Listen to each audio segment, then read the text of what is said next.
Assalamualaikum warahmatullahi wabarakatuh. Alhamdulillah hamdan katsiran thayyiban mubarakan fi kama yuhibbu rabbuna wa yardha.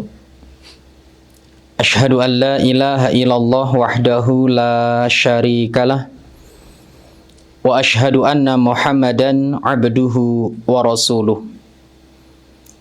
Ya ayyuhalladzina amanu taqullaha haqqa tuqatih wa la tamutunna illa wa antum muslimun. Alhamdulillah, segala puja dan puji hanya milik Allah Jalla wa'ala atas segala kenikmatan yang Allah berikan kepada kita, baik itu nikmat sehat, kesempatan, dan nikmat-nikmat yang lain yang Allah tegaskan la tuhsuha, kalian gak akan mampu untuk menghitungnya. Karena begitu banyak nikmat yang Allah berikan kepada kita. Tetapi terkadang kita sebagai manusia itu menganggap nikmat itu hanyalah berupa harta.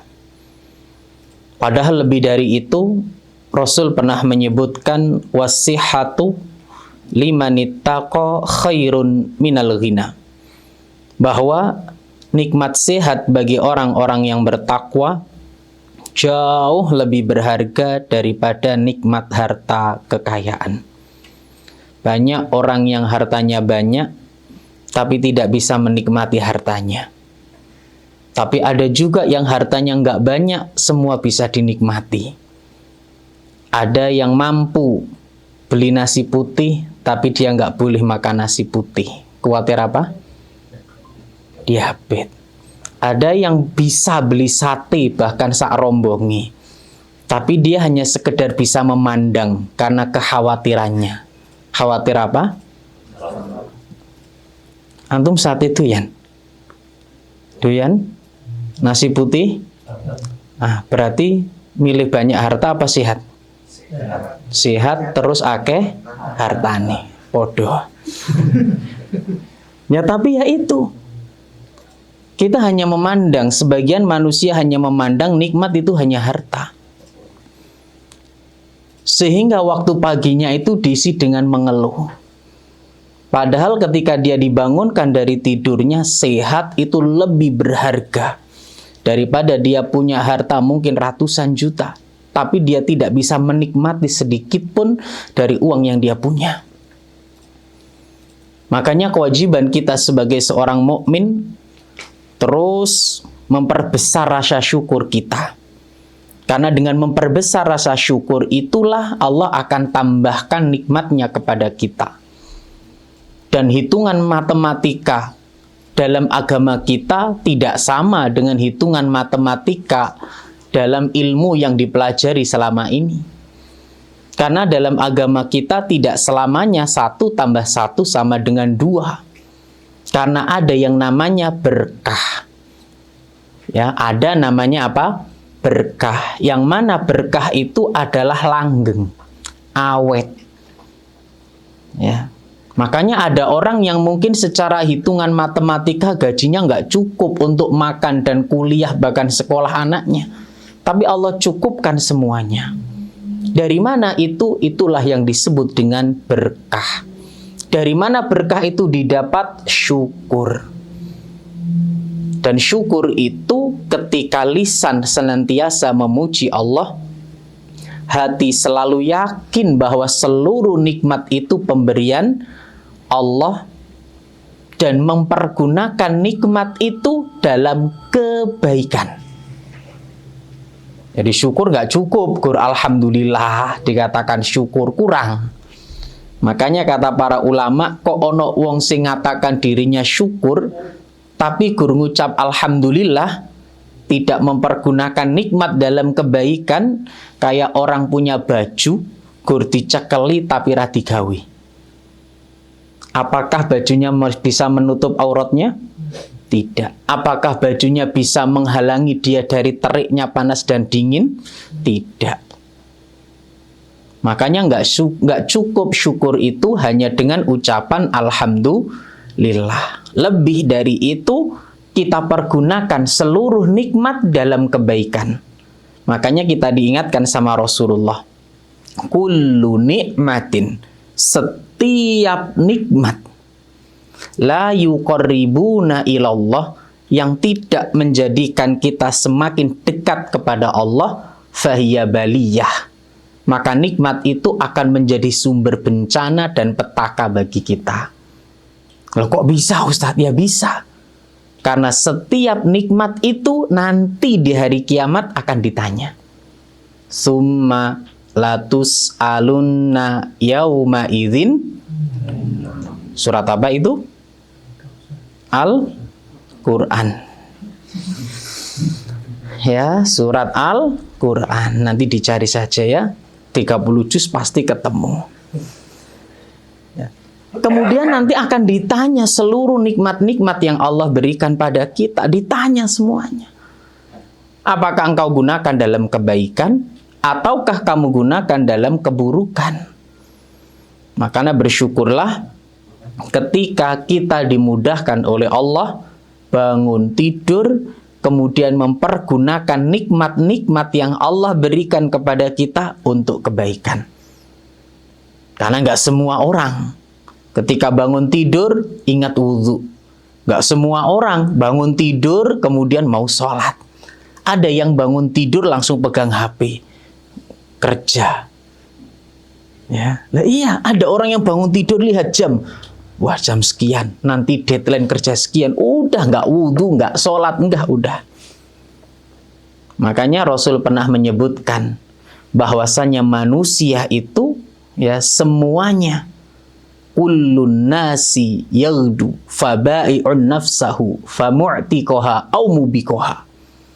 Semua manusia itu nantinya ada yang dia bangun dari tidurnya, kemudian dia mempertaruhkan, memperjuangkan, mempergunakan semua nikmat yang Allah berikan kepadanya untuk membebaskan dirinya dari api neraka, atau justru menjerumuskan dirinya ke dalam api neraka.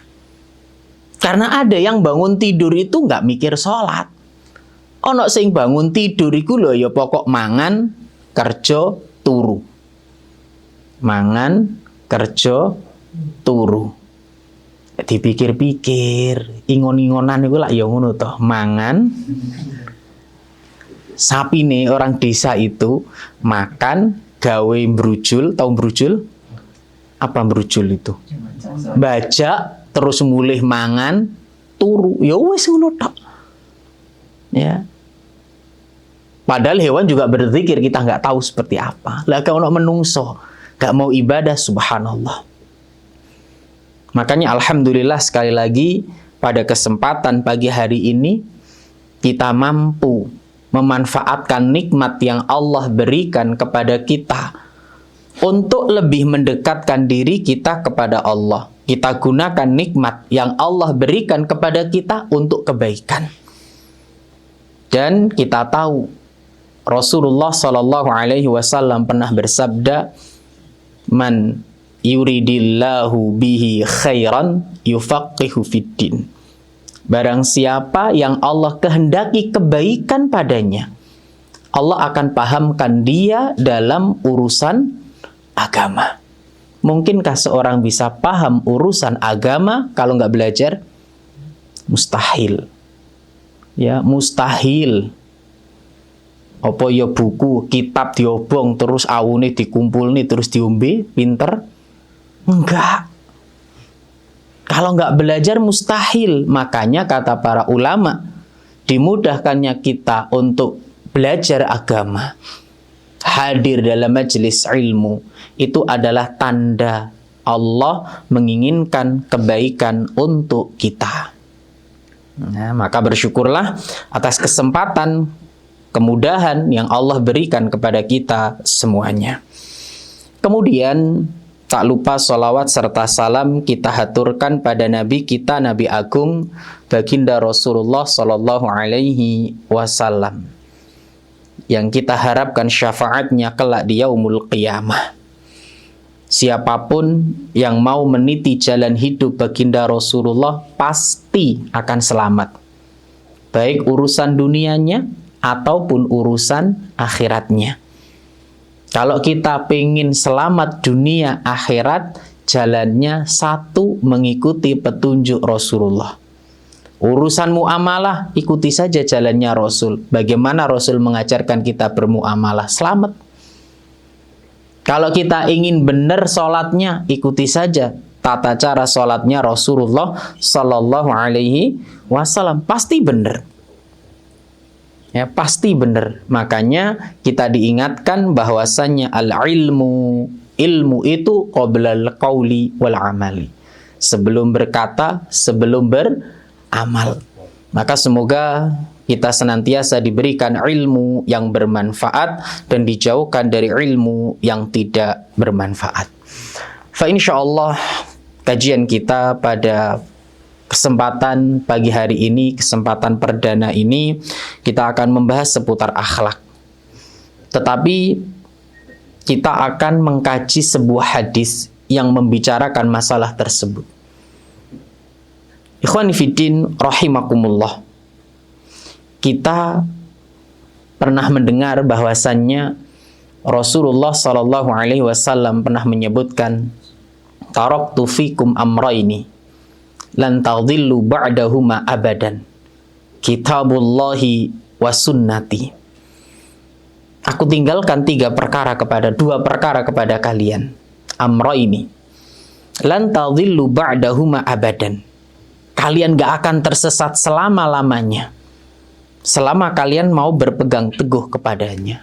Apa itu? Kitabullahi wa sunnati, yaitu Al-Quran dan hadis. Dan kita akan mengkaji hadis Rasulullah Sallallahu Alaihi Wasallam. Hadis tersebut diriwayatkan oleh Imam At-Tabrani dan sanad hadis ini hasan. Disebutkan Ani bin Umar, dari sahabat Ibnu Umar radhiyallahu anhuma, semoga Allah meridhoi keduanya. Qala, beliau berkata, qala Rasulullah sallallahu alaihi wasallam, bahwa Rasulullah sallallahu alaihi wasallam pernah bersabda, salasun munjiyat, ada 3 hal yang akan menjadi sebab keselamatan bagi seorang hamba. Wa amal munjiyat, dan 3 perkara yang menyebabkan keselamatan itu. Yang pertama kata Rasul, al-adlu fil ghadabi war ridho, bersikap adil baik ketika marah ataupun ketika senang. Yang kedua, wal qasdu fil faqri wal ghina, bersikap sederhana baik ketika fakir atau berkecukupan. Dan yang ketiga, wa khasyatullahi ta'ala fis sirri wal alaniyah, takut kepada Allah baik tatkala engkau sendiri atau dalam keramaian. 3 poin inilah yang akan kita kaji pada kesempatan yang berbahagia ini. Sebab pertama, ketika sebuah keselamatan, ketika kita berbicara selamat dalam sudut pandang perspektif agama kita, maka bukan hanya selamat dunia, tapi juga selamat kelak di yaumul qiyamah. Sebagaimana doa yang sering kita minta kepada Allah, Rabbana atina fid dunya hasanah wa fil akhirati hasanah wa qina adzabannar. Kita terus berdoa pada Allah, minta kepada Allah, tapi juga harus ada ikhtiar dong. Gak hanya sekedar berdoa. Kita berupaya menjalankan apa yang telah ditunjuki oleh Nabi kita Muhammad Sallallahu Alaihi Wasallam. Salah satunya dalam hadis ini. Ketika keselamatan yang ingin engkau dapatkan baik di dunia maupun di akhirat, maka ingatlah yang pertama. Apa itu al-adlu? Bersikap adil. fil ghadabi, ketika marah, waridho, ketika engkau ridho. Orang itu, Pak, Bu, kalau sedang seneng dengan sesuatu, ya, salah dibener nih. Tapi nek wis ra seneng, bener, pangga salah. Makanya orang yang benci kepada kita itu nggak perlu dijelaskan. Sedetail apapun penjelasan kita akan tetap salah. Dan orang yang sudah terlalu senang kepada kita, gak perlu dijelaskan sejelek apapun, tetap senang kepada kita. Ya, bahkan maksiat pun gak apa-apa, sekali-kali khilaf itu manusia. Loh iya. Makanya Islam telah mengajarkan kepada kita al-adl, bersikaplah adil. Baik ketika engkau sedang marah ataupun ketika engkau sedang ridho. Banyak Allah menyebutkan dalam firman-Nya perintah untuk adil. Wa aqsitu innallaha yuhibbul muqsitin. Dan bersikap adillah kalian, berlaku adillah kalian. Sesungguhnya Allah itu menyukai orang-orang yang berlaku adil. Kita itu seringnya itu. Kalau dengan teman dekat, masih salah tetap dibelo. Konco kental. Loh iya masih salah tetap dibelo. Padahal kita pernah dengar sodiku kaman sodakoka laman sodakoka. Temanmu itu bukan yang selalu membenarkanmu. Teman yang baik itu bukan selalu yang membenarkan kamu, mengapresiasi semua perilakumu. Tapi yang dikatakan teman yang baik itu, nek sampean bener diapresiasi, nek salah ya diilik nih. Itu teman sing bener. Makanya Rasul tidak selalu diam dengan perilakunya para sahabat. Ya, apa meneh sing luwih temen deket luwih kereng Nabi itu. Nabi itu dengan orang Arab Badui luwih slow. Ya, luwih woles. Tapi kalau dengan teman, dengan sahabat karib dekat yang bersama beliau selalu bersama, Nabi benar-benar tegas. Sebagaimana Mu'ad, sakilat ka ummuka ya Mu'ad. Tegas Nabi. Lah kita kan enggak, semakin dekat semakin koyo-koyo ati ngandani yo engko lah ngene. Itulah kita. Justru terbalik. Justru karena kita dekat ya harus tegas, salah yo katakan salah. Bukan malah kita membenarkan semua perilakunya. Kita diingatkan oleh Allah, wa aqsitu, berlaku adillah kalian. Allah itu mencintai orang-orang yang adil. Surat 49 ayat 9. Allah senang dengan hamba-hambanya yang adil. Ya. Termasuk disebutkan dalam surat kelima ayat 8. I'dilu huwa aqrabu littaqwa. Berlaku adillah karena adil itu lebih dekat dengan ketakwaan kepada Allah Subhanahu wa ta'ala. Dan Rasul telah memberikan teladan pada kita. Aisyah radhiyallahu anha, beliau pernah menceritakan suatu kejadian di mana pernah disebutkan sesungguhnya orang-orang Quraisy mengkhawatirkan nasib atau keadaan seorang wanita dari Bani Makhzumiyah. Apa yang dikhawatirkan? Wanita ini kedapatan mencuri. Orang-orang Quraisy takut. Jangan-jangan karena mencurinya ini dia diadili seadil-adilnya oleh Rasulullah Shallallahu Alaihi Wasallam. Maka mereka berunding, Pak. Orang-orang kafir Quraisy berunding. Sopo yo sing iso ngelobi Rasul ya? Sopo sing iso ngelobi Rasul? Siapa orang yang paling dekat dengan Nabi? Diskusi mereka orang-orang kafir Quraisy itu. Ya. Keluarlah nama Usamah bin Zaid. Karena Usamah bin Zaid salah satu sahabat yang dicintai oleh Rasul. Coba temuono Usamah bin Zaid untuk melobi Rasulullah Shallallahu Alaihi Wasallam. Diceritakan kepada Usamah, Pak. Ya. Maka Usamah bin Zaid mendatangi Rasul. Ya. Mendatangi Rasulullah Shallallahu Alaihi Wasallam. Dia lobi, Pak. Agar apa? Membebaskan wanita tadi yang kedapatan mencuri, terbukti mencuri, agar dibebaskan dari hukuman apa? Potong tangan. Nah, maka Rasulullah Shallallahu Alaihi Wasallam bersabda, apakah engkau hendak memberi syafaat, pertolongan kepada orang yang berkaitan dengan hukum Allah Subhanahu Wa Taala? Apakah engkau, wahai Usama, mau menolong orang yang dia telah melanggar hukum Allah Subhanahu Wa Taala? Maka Rasul langsung berdiri dan khutbah.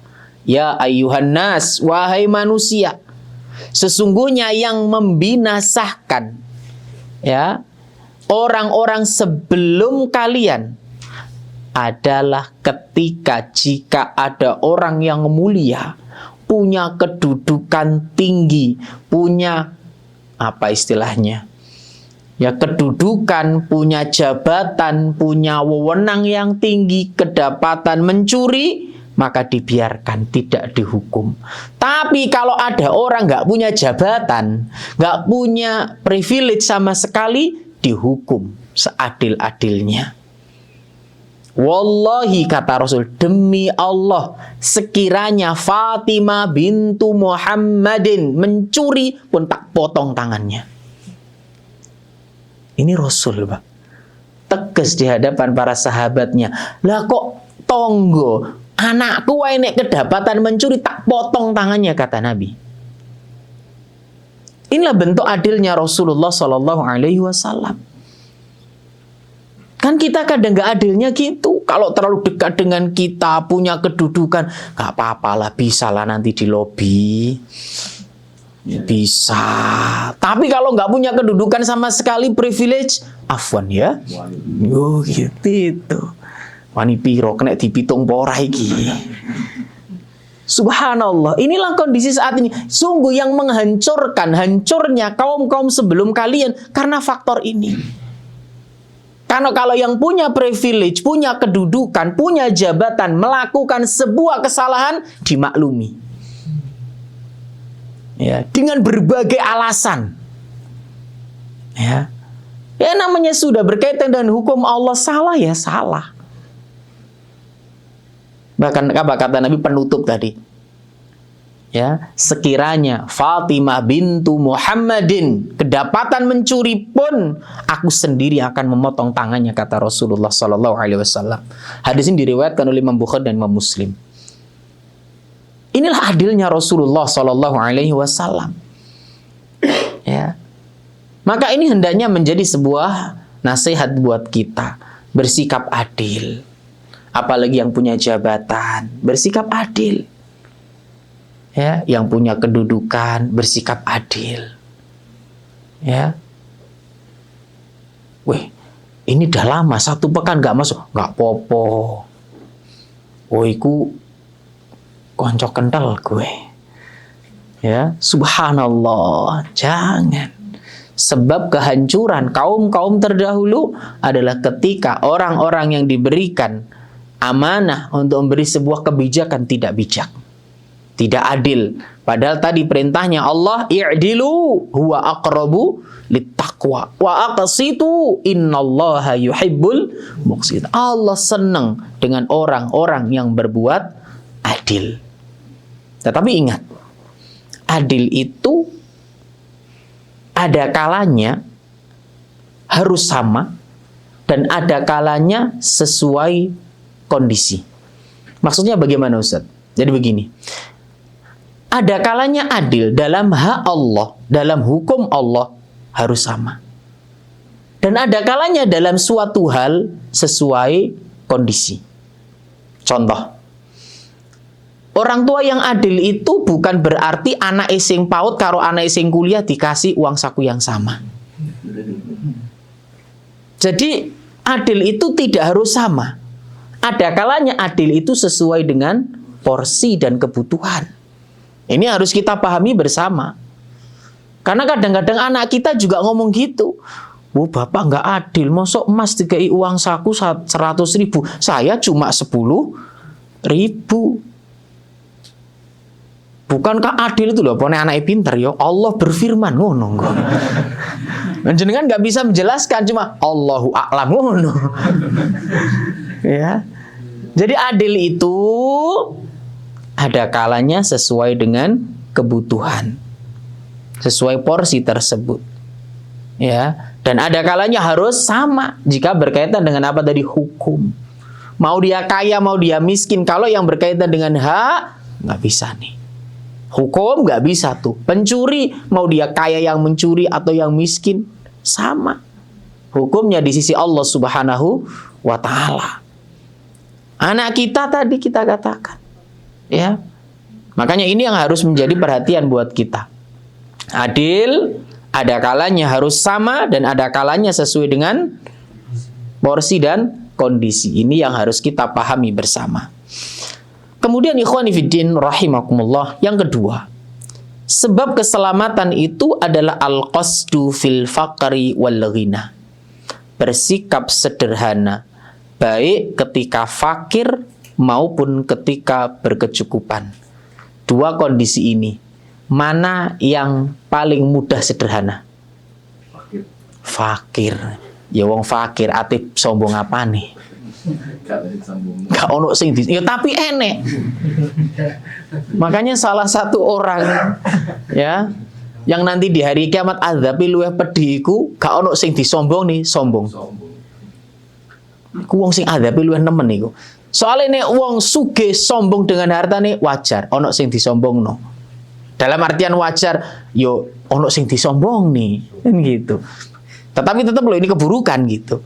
Tetapi kalau ada orang nggak punya apa-apa, sombong, lu enak menazabi. Sama dengan orang tua zina gitu loh. Orang tua zina, jadi tuwa gurgari apa nih? Mambu lemah, nek tebu gurgari wis diperes apa nih? Kari sepeti tok. Ya. Makanya wong tua wis gak jane wong tua lah wis cedek karo kok iya sempet zina, dosane luwih gede. Ya. Ana wong nom zina, mungkin dia bergejolak, masih muda kan gitu. Perbuatan dosa. Yang dosa besar, tapi kok ana wong tua gurgari napa namanya? Sepeti tebu wis diperes gurgari ampase, wis zina ya kebacut iki. Nemen gitu.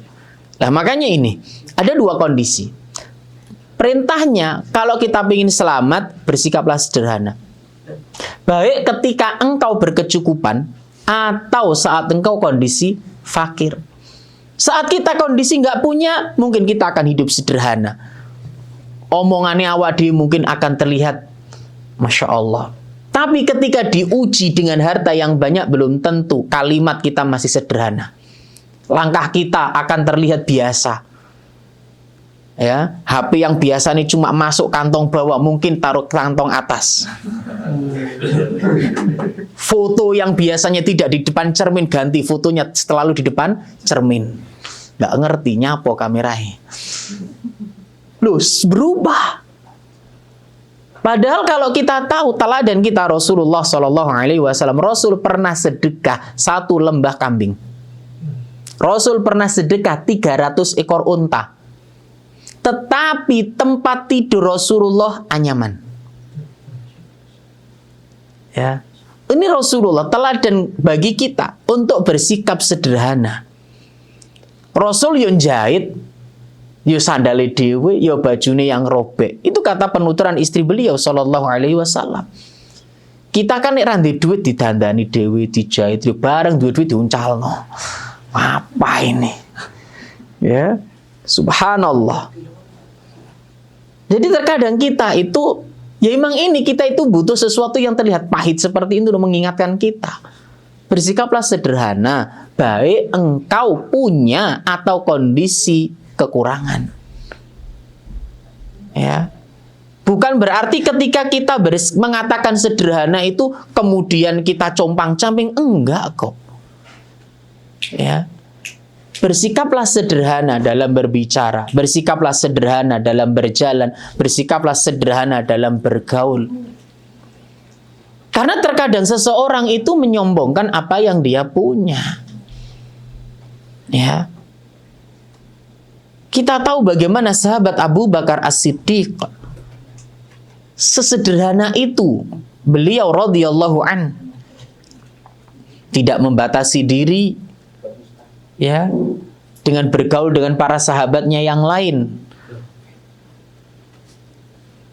Jadi sederhana itu bukan berarti gak duwe popo. Sederhana itu bukan berarti kita harus tampil compang-camping, enggak. Cara bicara kita, cara memperlakukan orang. Ya. Cara memperlakukan orang itu loh, ini juga harus menjadi perhatian buat kita. Cara bermuamalah dengan orang itu loh. Saya nggak sombong, saya sederhana Ustadz. Tapi ini subhanallah ya. Memandang rendah orang lain, jazakumullah khairan, dan lain sebagainya. Ya.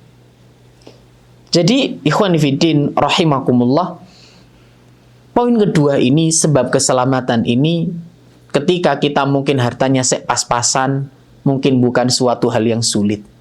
Tapi ketika Allah titipkan sesuatu yang lebih kepada kita, belum tentu kita mampu untuk bersikap sederhana. Makanya kaya itu ujian, miskin juga ujian. Milih diuji yang mana?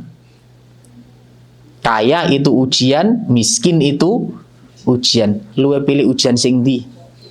Ayo suki gak diuji ngono. Ora enek wong saya miskin itu ujian, kaya juga dua-duanya ujian.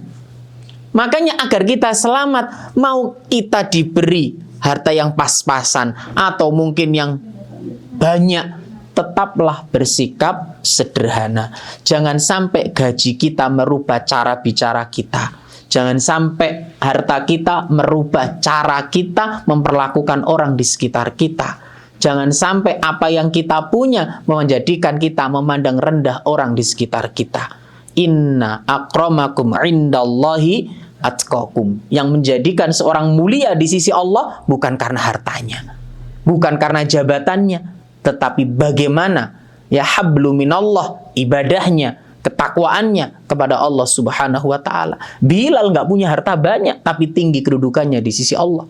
Korun hartanya banyak tapi tidak menjadikan dia mulia di sisi Allah. Fir'aun kurang tinggi apa juga jabatannya, followernya. Ya, followernya banyak. Lalu sebatan followernya banyak ya. Viewernya oke iku. Nek saiki ngene ya paling yo embuh ya. Tapi apakah kemudian menjadikan dia mulia di sisi Allah? Tidak. Ya. Apakah dia menjadi orang terkenal? Mungkin di mata manusia, tapi bagi penduduk langit ternyata Uwais lebih terkenal. Ya. Makanya jangan sampai apa yang kita punya dari bagian dari dunia yang kata Rasulullah tidaklah lebih berharga daripada sayap seekor, menjadikan kita berubah cara bicaranya, berubah cara memperlakukan orang di sekitar kita, berubah cara ya untuk memuliakan orang tua. Jangan. Bersikaplah sederhana. Baik ketika engkau punya ataupun mungkin kita tidak punya. Bersikaplah sederhana. Itulah yang diajarkan oleh Nabi kita Muhammad sallallahu alaihi wasallam. Apalagi subhanallah adanya media sosial ini sekarang banyak orang flexing. Apa flexing itu ya? Pamer ya, sampai saya itu pernah dengar ada penyewaan iPhone hanya untuk sekedar flexing. Loh iyo, ate lebaran itu ada penyewaan iPhone gitu. Menjelang reuni, itu ada itu penyewaan iPhone. Subhanallah, itu nembe nopo gitu loh. Ya iya, jadi ya, apa ya perlu diatur kayak nok Tiongkok ya, diterapkan undang-undang anti flexing. Jadi di Tiongkok itu ada aturan undang-undang penerapan anti flexing. Cina blokir tuh influencer yang suka hobi pamer harta gitu. Tapi di kita kan nggak pamer, nggak apa ya, nggak flexing kayak nggak, ya Allah, isi media sosial itu. Makanya salah satu cara untuk menjaga kewarasan akal kita itu jangan terlalu mengikuti orang-orang di media sosial. Ya, untuk menjaga kewarasan akal kita, untuk menjaga kesehatan mental kita, aja terlalu diikuti. Ini nuruti ngono ra nontek ing. Ya iso-iso kok gali lubang tutup sumur. Iya, gajine enggak sepiro, utangnya ora kira-kira. Lho iya gajine enggak sepiro tapi utangnya ora kira-kira, kono enek, subhanallah. Hanya sekedar untuk flexing, pamer, ya, bersikap seolah-olah ben dianggap sugih, padahal wong di duit itu lho jenenge iso ngono jane ora ketok, men gak kena pajak ngono. Nyapa malah flexing lho. Nyapa. Kayak wong desa ngono lho, Pak, sederhana, omahe biasa tapi tanahnya 20 hektar ngono. Ah, luwih penak ngono, Pak, ayem urip iku. Nek ditawani sepeda gak ndek duit, HP anyar gak ndek duit, tawai sawah, wah piro ngono. Lah, urip sing santai lho, damai, nyapo to awak dhewe iku. Gak tenang urip iki. Ae nuruti ana iPhone anyar metu November kok metu neh 18 iku. Ya, koyoke ya. Huawei sapa piro iku ya. Sine nuruti ngono ya ora nontek urip iku, tenan. Sederhana. Baik, beberapa kali lihat orang desa itu, ya. Duwe HP, Pak. Waduh, HP ini kursi iso telepon karo SMS tok, Pak. Lah tapi sapine siji regane 1 juta, regane 50 juta. Waduh iki. Masyaallah iki ya ngono. Ya, sesederhana itu. Nah. Makanya perlu banyak muhasabah kita ini, ya. Jangan sampai apa yang kita punya dari masalah dunia ini menjadikan kita itu terlalu berbangga-bangga. Ingat sabda Rasulullah sallallahu alaihi wasallam, "Ma akhsha 'alaikumul faqra, walakin akhsha 'alaikumut takasur." Yang aku khawatirkan pada kalian bukanlah kemiskinan, namun yang aku khawatirkan adalah kalian saling berbangga dengan harta. Jadi Rasul nggak takut kita itu miskin, Pak.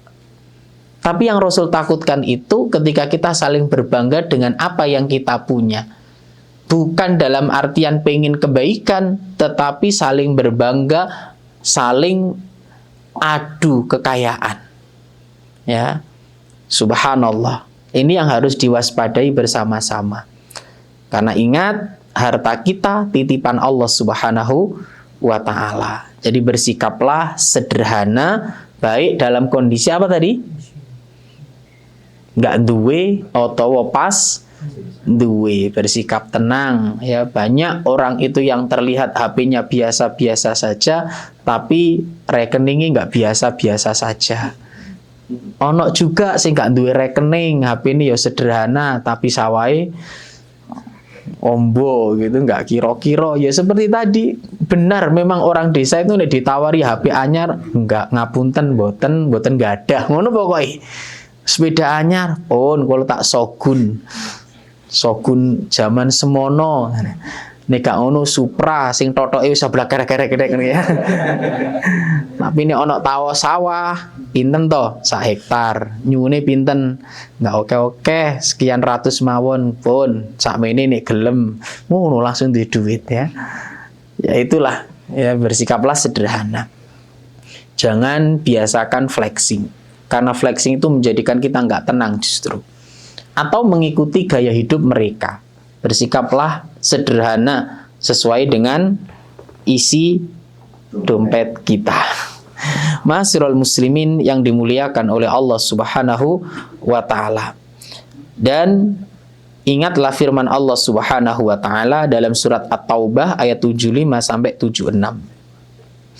Allah mengisyaratkan pada kita, dan di antara manusia itu ada yang telah berjanji kepada Allah, sesungguhnya mbene aku atau mbene Allah memberikan sebagian dari karunia-Nya kepada kami, niscaya kami akan sedekah dan kita termasuk orang-orang yang soleh.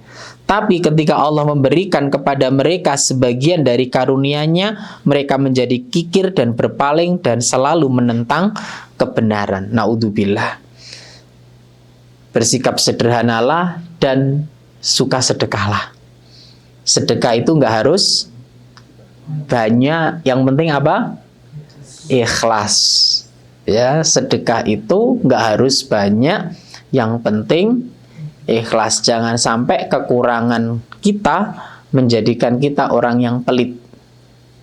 Ya, jangan sampai kekurangan kita menjadikan diri kita ini bakhil. Karena Rasul pernah mengingatkan kita, ittaqun nar walau bisyikit tamroh. Ya, jagalah dirimu dari api neraka meskipun dengan secuil kurma. Kurma siji regane pinten? Saya tanya, kurma satu harganya berapa? Nggak ngerti? Bodoh. Soalnya nggak tahu tuku bijian, mesti tuku kiloan. Ini gak mau bok-bokan harus buatan. Artinya apa? Satu butir kurma saja bisa menyelamatkan kita dari api neraka. Makanya bukan banyaknya sedekah itu, yang penting keikhlasan kita. Belum tentu satu butir kurma itu lebih sedikit dibanding dengan 1 ton kurma, karena ada orang yang hanya punya 1 kurma, dia sedekahkan di jalan Allah Subhanahu wa ta'ala. Bener nggak? Istri Rasulullah pernah sedekah sebutir kurma, karena di rumahnya nggak ada apa-apa. Di rumah Rasulullah kan sering tidak ada asap yang ngebul, sedangkan di rumah kita apa meneh ono kulkas, mulai soft 1, 2, 3, 4 lengkap kan? Soft atas perdagingan, soft 2 apa di sini? Buah, soft 3 minuman, soft 4 lu lengkap kan? Ya, ngono isih sambat. Subhanallah. Jadi sebenarnya mental ini sebenarnya, ya, mental kita aja yang terlihat. Ya, subhanallah, naudzubillah. Ikhwani fiddin yang dimuliakan oleh Allah Subhanahu wa ta'ala. Jadi perintah yang kedua, agar kita selamat dunia akhirat, bersikaplah sederhana. Kerja juga gitu. Kerja itu bukan pamer outfit. Ya, kerja bukan pamer outfit, ya, kemudian reoni bukan ajang pamer outfit, ya, sampai ono sing tas kresek regone 7 juta, ya. Ya, ada yang subhanallah, bukan ajang itu. Ya. Kita berhati-hati, jangan ngikuti gaya hidup orang-orang kufar yang landasan mereka adalah pengen terlihat wah. Kemudian ikhwan fiddin yang dimuliakan oleh Allah, yang ketiga, di antara sebab kita mendapatkan keselamatan adalah wa khasyatullahi ta'ala fis sirri wal alaniyah. Rasa takut kepada Allah baik di kesendirian maupun di khalayak ramai. Kita itu nek akeh wong kadang-kadang rasa pemaksiat wedi. Engko la ono sing eruh, tapi nek wis kadung dhewean ra karu-karuan. Ya, nek akeh wong Masya Allah salat sunah itu sudah dadi 10 menit ngene lho. Tapi nek salat dhewean ning omah subhanallah wis ina atoina karo kul huwallahu ahad. Wis biyantar pisan. Ya. Roll apa? Gaspol rim blong. Tapi nek salat sunah ono tonggone, ono kanca kerjane Masya Allah, bacaane wis entek isih ra rukuk-rukuk gitu. Lu iku menungso kadang-kadang. Ya. Makanya gini. Kita diwanti-wanti oleh Rasulullah. Ketika yang ingin kita dapatkan keselamatan, maka hendaklah kita harus merasa diawasi oleh Allah. Allah itu tahu baik kita itu di keramaian atau kesendirian. Dan malaikat itu mencatat semua yang kita kerjakan. Nggak ada yang terlewat dari pencatatan malaikat dan tidak ada yang terlewat dari penglihatan Allah Subhanahu wa ta'ala. Jadi dilihat orang atau tidak, kalau itu kebaikan lanjutkan. Ya kerjakan juga gitu kan. Ono atasan atau enggak, ya kalau emang kita kerjanya ini amanah, tanggung jawab, ya sudah dikerjakan. Ya, jangan sampai ngune akeh wong, Masya Allah, kita srewegep. Tapi wis ra ono wong miring kabeh HP ini. Nah, tahu HP miring ya? Apa itu? Ngegame. Subhanallah. Ya nggak apa-apa nih emang di luar apa ya? Ini lo HP miring, Pak. Nggak HP lurus, ini HP lurus kan biasanya WA. Ini HP miring biasane. Tapi kadang miring itu khusyuknya lebih ngalang-alai khusyuk maca Al-Qur'an. Kayak mentadaburi gitu kan. Masyaallah ya. Jadi kita merasa diawasi oleh Allah dan ini kan level ihsan. Anta'budallah ka'annaka tarahu fa illam takun tarahu fa innahu yarak. Merasa diawasi oleh Allah Subhanahu wa taala. Nah, kita mampu nggak menerapkan ini dalam kehidupan kita? Kalau kita mampu menerapkan konsep ini dalam kehidupan kita, kita mau maksiat itu eling kok. Khawatir, takut. Oh, ini Allah tahu, Allah melihat. Ini malaikat mencatat. Ya. Kebaikan apapun itu Allah akan balas kok. Sekalipun nggak ada orang yang tahu. Ya. Dan kejelekan pun akan tetap dicatat oleh malaikat. Dan Allah pun tahu. Makanya ini yang diajarkan Luqman kepada anaknya.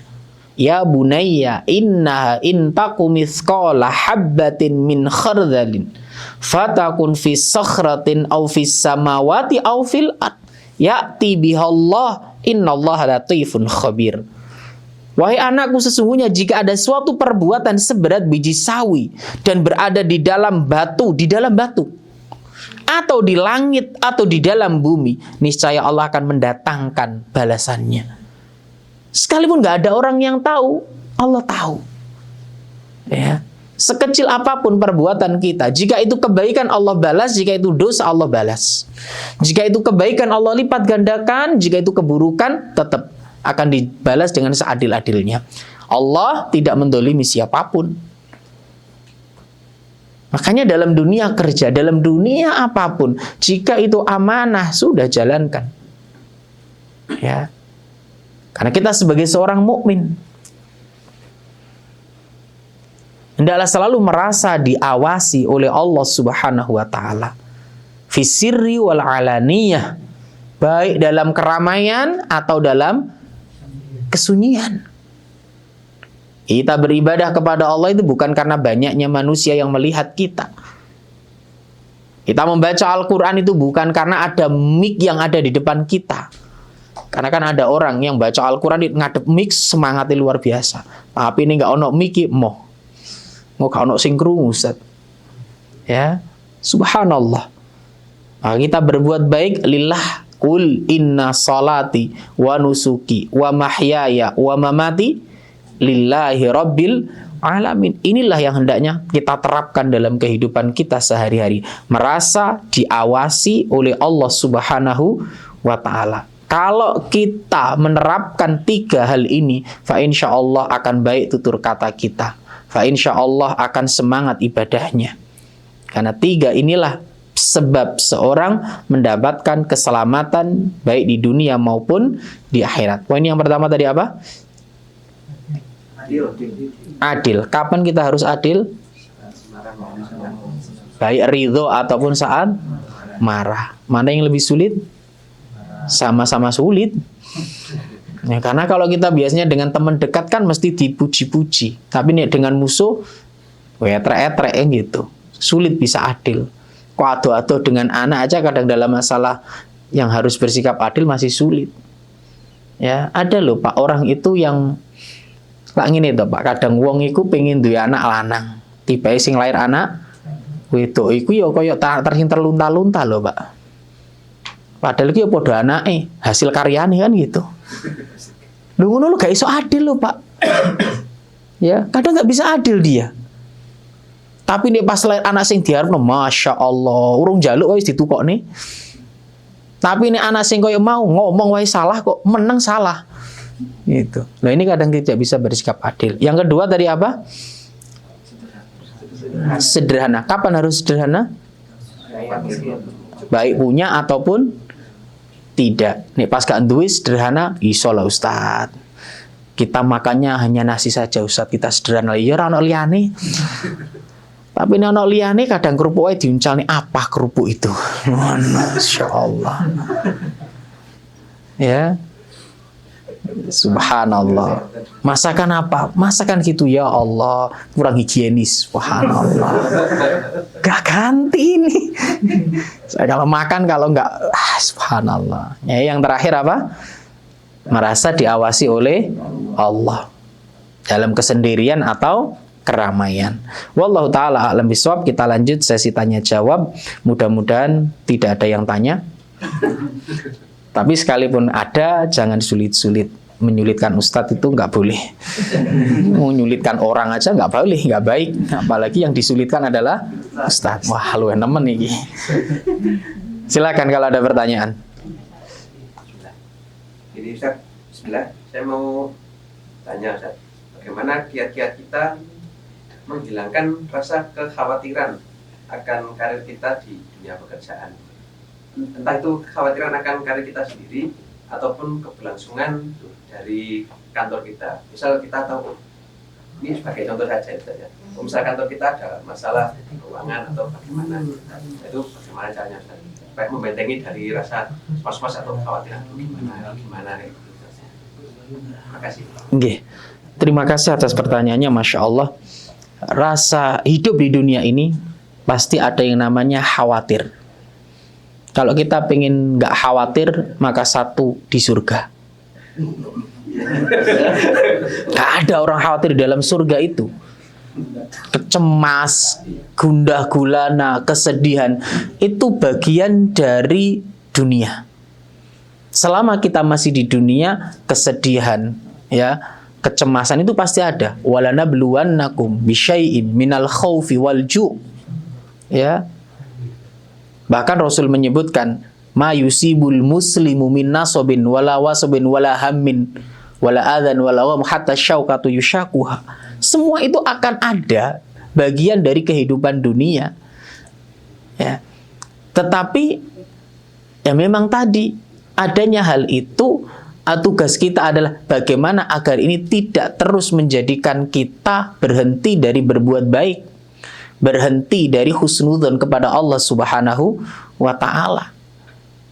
Maka yang kita lakukan yang pertama ya adalah kita sebagai seorang muslim selalu berusaha melakukan yang terbaik.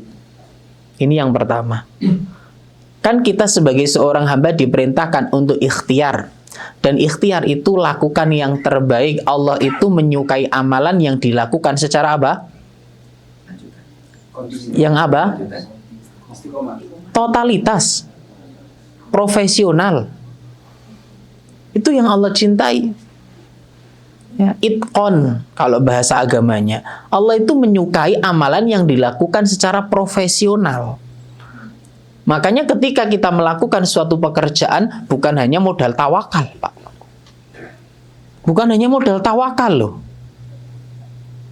Pernahkah kita mendengar kisah ketika seorang sahabat ya mengawinkan antara kurma jantan dan kurma betina? Kan itu disilangkan. Apa kata Nabi? Ora dikawinno lak ora apa-apa toh. Nek wayahe berbuah ya buah. Ternyata hasilnya kurang maksimal. Apa kata Nabi? Antum a'lamu bi umuri dunyakum. Kamu lebih tahu urusan duniamu. Artinya apa? Ada hal-hal yang memang harus kita lakukan secara profesional, kita tahu ilmunya. Ya. Makanya hal yang pertama adalah kita lakukan semua pekerjaan kita secara profesional. Apapun pekerjaan kita. Petani itu nek dilakukan secara totalitas profesional ya ono hasilnya kok. Ya, tukang ngingon-ngingon sapi ku nek dilakukan secara profesional iku ya ono hasilnya. Tapi nek syukur ya wis hasilnya ya syukur gitu loh. Sak kuno-kuno nih gitu. Pekerjaan juga gitu. Kita mengkhawatirkan pekerjaan kita. Lah kadang kita itu mengkhawatirkan pekerjaan kita tapi nggak ada action agar pekerjaan itu bisa berkembang. Makanya kita lakukanlah semuanya itu secara profesional. Lah agar bisa profesional kan harus tahu ilmunya. Tidak mengapa seseorang itu mempelajari bagian dari ilmu dunia karena dia di dunia. Selama tidak bertentangan dengan apa? Syariat. Nggak ada masalah. Ya, sebagaimana petani di zaman Rasulullah Shallallahu Alaihi Wasallam, sebagaimana orang-orang Quraisy yang mereka rihlatas sitai wassaif. Yang kedua, selalu husnudzon kepada Allah Subhanahu wa taala. Ya, kita itu kadang-kadang khawatir karena suudzon. Ya, kita suudzon kepada Allah. Husnudzonlah kepada Allah Subhanahu wa taala, bahwa apa yang dipilihkan oleh Allah setelah ikhtiar kita totalitas, usaha kita pol-polan adalah pilihan yang terbaik. Itu yang pasti itu. Ya. Dan masalah rizki, semua orang itu ada jatah rizkinya masing-masing. Jangan terlalu khawatir. Yang penting kita sudah totalitas dalam melakukan, sudah profesional dalam mengerjakan. Kok hasilnya kurang optimal, coba dievaluasi lagi. Makanya ada namanya muhasabah. Ya, diulangi lagi. Coba dicek ada yang salah. Oh, mungkin yang salah adalah hubungan kita kepada Allah.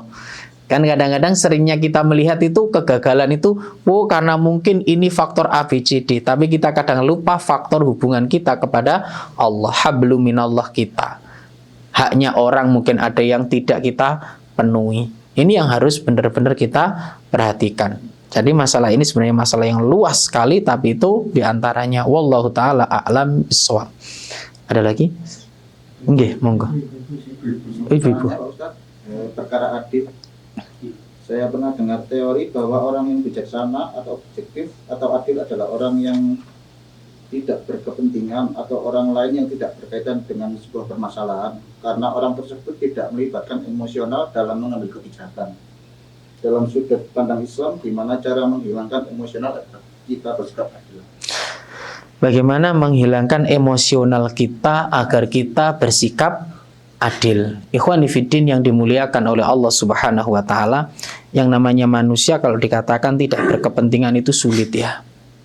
Semua orang pasti punya kepentingan, tapi bagaimana kita bisa menempatkan kepentingan itu di bawah ketakwaan, ketundukan kita kepada Allah Subhanahu wa taala. Karena dalam agama kita pondasinya adalah sesuai dengan dalil, sesuai dengan Al-Qur'an dan hadis. Ya, bukan hanya sekedar masalah ini bijaksana atau tidak, tetapi bijaksana atau tidak dalam agama kita itu sudut pandangnya, timbangannya adalah ada hak orang yang terzolimi nggak ya gitu.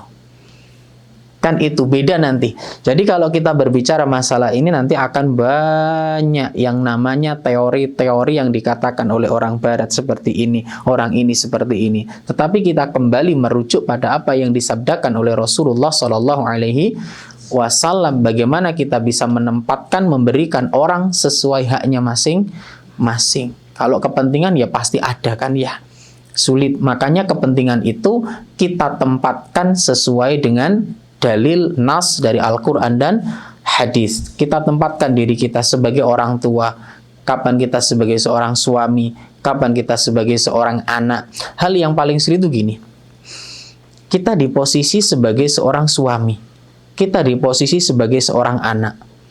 Adilnya anak dan adilnya suami itu bagaimana? Mana yang didahulukan dulu, orang tua apa istri? Ayo, oke. Kita harus adil kok. Mana yang kita dahulukan, istri apa orang tua? Kita bicara laki-laki. Nah, A orang tua, B istri, C A dan B benar.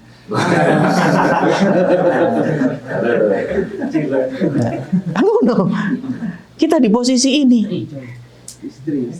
Yang kita dahulukan dua-duanya.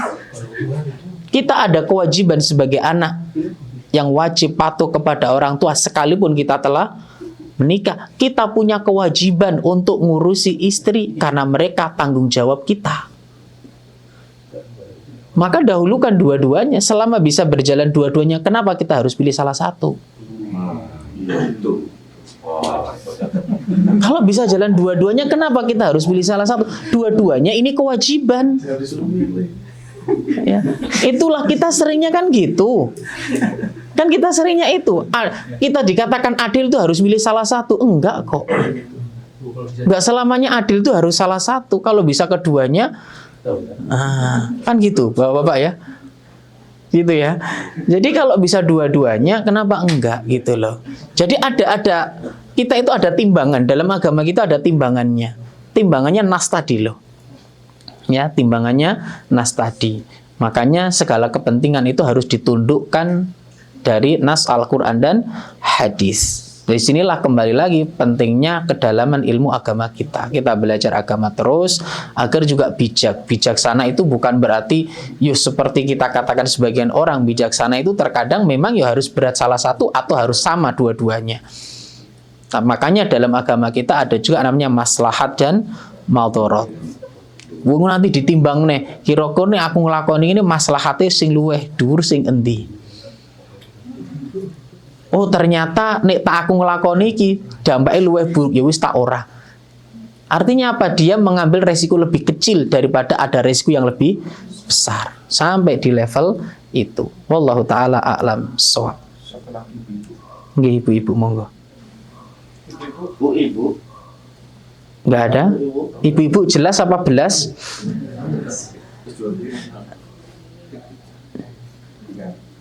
Enggak ada?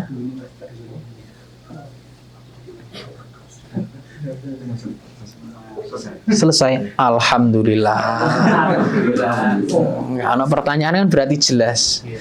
Ya, semoga jelas. Kalau belas kita remedi. Alhamdulillah. Semoga 3 poin ini menjadi pengingat buat diri kita pribadi dan Bapak Ibu semuanya. 3 poin agar kita mendapatkan keselamatan. Dan mari kita pelan-pelan agama belajar atau mengamalkan agama itu nggak harus dari yang paling wah. Dari yang kita tahu, kita pelan-pelan coba mengamalkan. Dari yang kita tahu, coba kita terapkan. Karena ilmu yang bermanfaat itu bukan seberapa banyak hafalan kita, tetapi apa yang kita tahu mencoba kita terapkan dalam kehidupan. Sulit, memang sulit, makanya kita memohon kepada Allah, Allahumma inni as'aluka ilman nafi'an wa rizqan thayyiban wa amalan mutaqabbala. Mintalah ilmu yang bermanfaat, karena ilmu yang bermanfaat itu ilmu yang membuahkan khasyatullah, rasa takut kepada Allah Subhanahu wa taala. Sekian, kita tutup dengan doa kafaratul majlis. Subhanakallahumma wa bihamdika asyhadu an la ilaha illa anta astaghfiruka wa atubu ilaik. Walhamdulillahi rabbil alamin. Assalamualaikum warahmatullahi wabarakatuh. Waalaikumsalam warahmatullahi wabarakatuh.